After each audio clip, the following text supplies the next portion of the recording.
Boy, between the Screen Actors Guild strike and the actors strike currently going on, and the history of the Disney company, it's going to be really tough whenever I get to a movie that has to talk about the cartoonist strike. But I have to walk on eggshells when I do that. That's going to be kind of tough. But purely coincidental whenever I get to one. So let's hope we have a really upbeat Disney movie to talk about today, shall we? What movie are we reviewing today?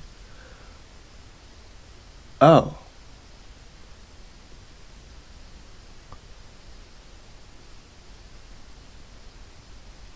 Crap.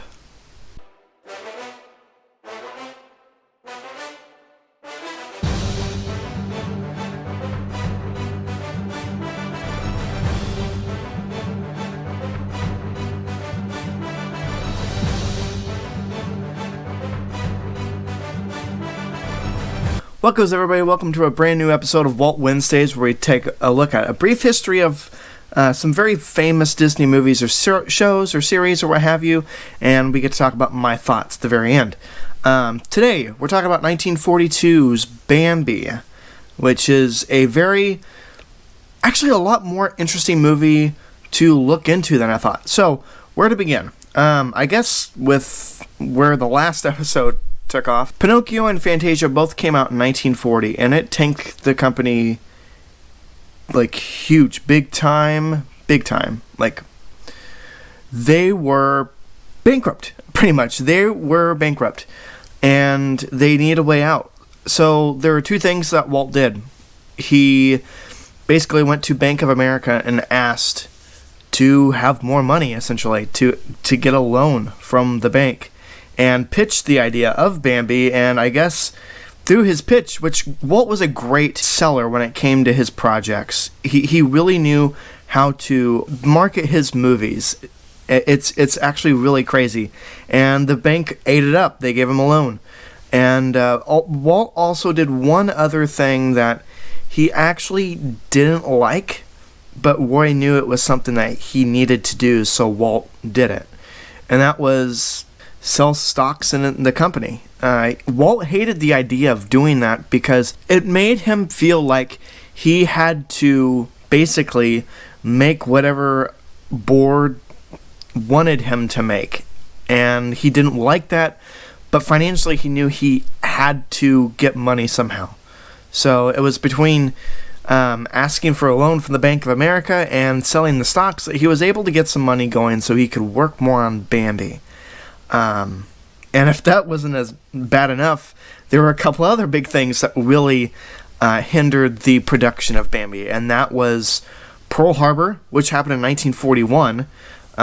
So that kind of really blew up big in the States, which actually made the Disney lot become basically a housing facility for soldiers at the time, which also kind of blends into the World War II era, which we'll get there eventually. Also, like we addressed in episodes 3 and 4, World War II being a big thing really hindered the European market, more particularly like in the UK. They weren't getting money from them, which they actually got a decent amount of their money from. And with the war going on, it hindered people from going to the theaters, which also meant less money that the company was getting. So, World War II, the lack of the European market, and the biggest thing of all, the cartoonist strike. Around this time, a lot of animators weren't feeling really appreciated or respected, and not particularly just in the Disney company. Like, every single company that had an animation department, they felt like they were done wrong. Some of the animators weren't being credited like they were supposed to, so they created a cartoonist strike.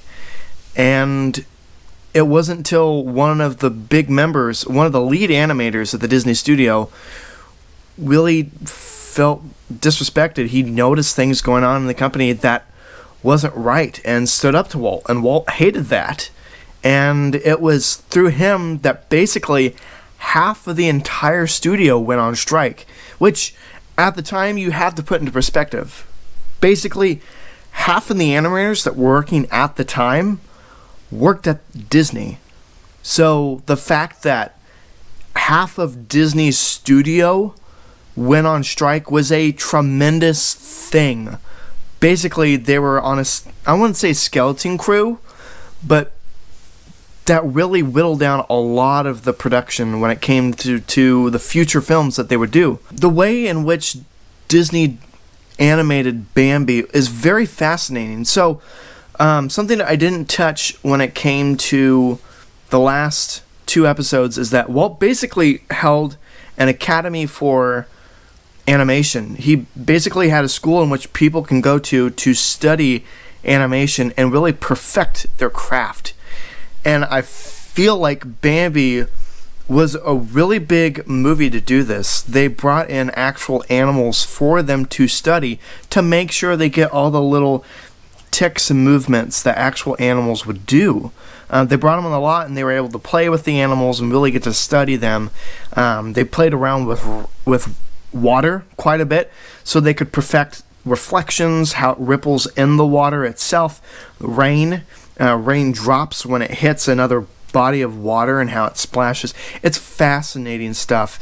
And to me, I feel like this movie really perfected its craft when it came to narrative animation, which I'll touch more on when I talk more about the movie. But overall, the movie Bambi did not do financially well either. Surprise, surprise, because of the war going on. 1942, we're talking 41, Pearl Harbor happened, and we went to war. The United States went to war after Pearl Harbor, and that really affected things in terms of box office. So, Pinocchio, Fantasia, Bambi, they bombed in the box office, unfortunately. And it's something I've noticed with these golden era films is not many of them were really financially well, but boy, were they very important to the foundations in which the craft of animation would grow and be perfected on within each film. It gets better and better and better. So, really, that's a lot of the history I have to say about them. Oh, one other thing. The way in which Disney got the idea to do Bambi was actually interesting. The rights actually were held at during the 30s by a very famous director over at MGM, and he wanted to do a live-action adaptation of Bambi. But there wasn't really a way in which he could film emotion from animals, so it was that epiphany that he knew that animation was the way to go. And what other animation company than Walt Disney? Walt was the kind of person who, even though he was working on a project, he would plan some in advance so he knew basically what he wanted to do, which is kind of funny because that's kind of the way in which studios now, when it comes to like universes or series they do, they basically have like a 5 to 10 year plan and they know what they want to do. Walt was doing that way back in the 30s and the 40s, which is fascinating. Other than that, I don't really have much more history other than what we went over. So let's go ahead and talk about my thoughts on the movie. So Bambi was one I didn't really remember watching. Surprise, surprise. A lot of these golden era Disney films I don't remember watching very well. Of course, with me being born in the 90s, the Renaissance was the big thing, so those were mostly the ones I watched more of. Except for like the Silver Era films. A lot of those I did watch a good amount of, but the Golden Era films I actually don't remember watching very many. So it's actually going through chronologically how they released. It's great to really revisit a lot of these movies that I didn't really remember a whole lot growing up. This one flew by really fast. I wasn't expecting... I looked at my brother at one point during the movie, and I paused it, because he was coming in to get some stuff. And I was like, holy crap. He said, what? And I looked at him and I said, I am halfway through this movie. He said, let me see. So I paused the movie again, and I was, I kid you not, halfway through the movie. And I just couldn't believe how quickly the pacing of this movie went. Which, honestly, it kind of works for the movie, because it's almost like a 3-act structure, this movie. You've got Bambi when he's a kid, Bambi when he's an adolescent, and Bambi when he's basically discovering man. And it goes by super fast, with some very artful animation, some beautiful music, which I have to say, I don't remember who did the score, and I apologize. But the score in this movie is great. I really think they took pages from Fantasia and put them in Bambi, which is why, to me, out of the 4, because I'm not going to count Fantasia, because if we were to compare them all, Fantasia is like an omnibus of like the perfection of animation at the time and the various different ways in which animation was done. So, not very fair for me to compare. But if we're talking the other 4, Snow White, Pinocchio, Bambi, and Dumbo, to me, I think Bambi is the most beautiful of the 4. Sure, Pinocchio has a lot of detail, but I love the artwork in Bambi, more particularly the background work. It has got like this watercolored paintbrush sort of pastel look to it that is absolutely, it is truly art, and I love it. And another thing I really respect about the movie is the storytelling. I will say, the narrative as a whole, like the actual narrative of the movie, is very cute. Like, that's the first thing I have in my notes. I literally have in caps, cute. Because it is charming. I think next to Paddington, the Paddington movies, Bambi is one of the most cute movies ever made to me. Like, it is just super cute. I was sitting there with a big dumb smile on my face, all wrapped up.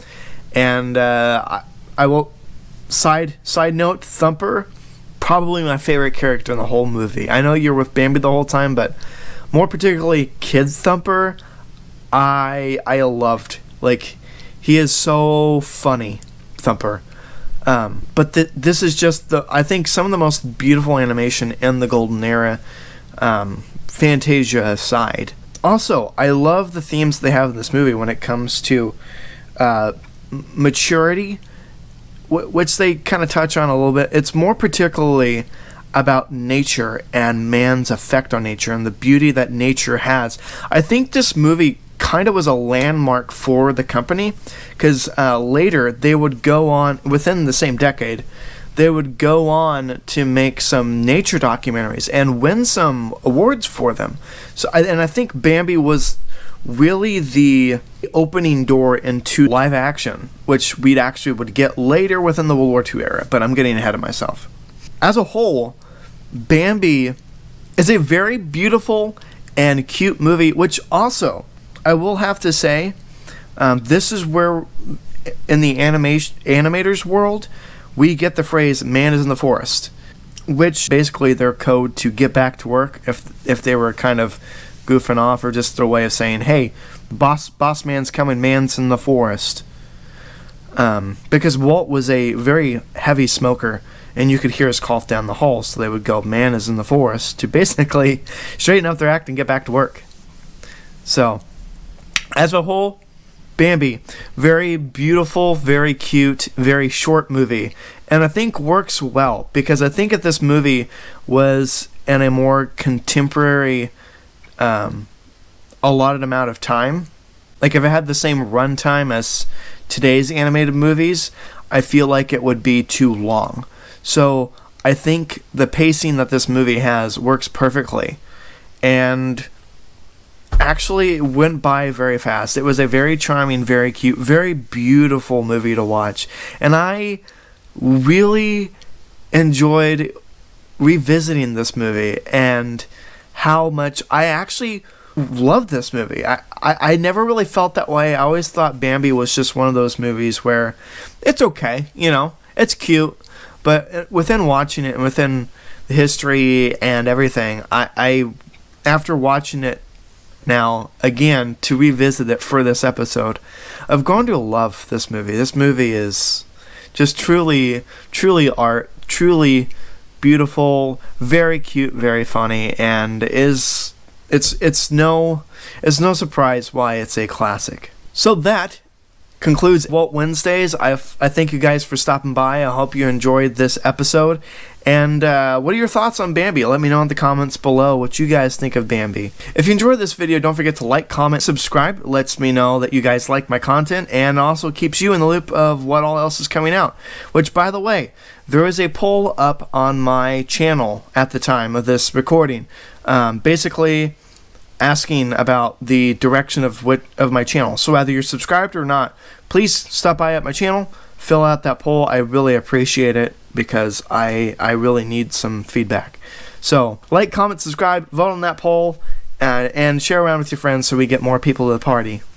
Other than that, thank you guys for stopping by. I appreciate you all as always, and I can't wait to see you guys in the next video.